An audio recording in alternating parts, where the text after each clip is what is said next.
పూర్తి విషయంలోకి వెళ్లే ముందు ప్రేక్షకులకు ఒక సూచన.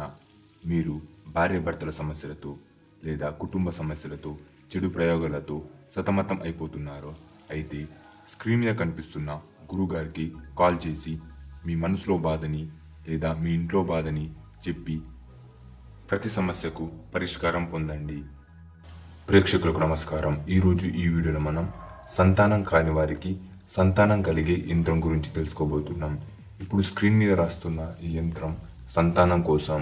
యంత్రం నేను ఎలా రాస్తున్నానో అలా రాసి స్త్రీ యొక్క మెడలో దీన్ని ధరించడం ద్వారా ఆమెకు చాలా త్వరగా సంతానం కలుగుతుంది.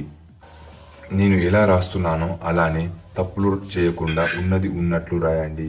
ఇందులో తప్పులు చేస్తే తప్పు జరిగిపోద్ది. ఎందుకంటే ఇది యంత్రంలో ఎటువంటి తప్పులు చేయకూడదు, ఏమరపాటు అస్సలుగా ఉండకూడదు.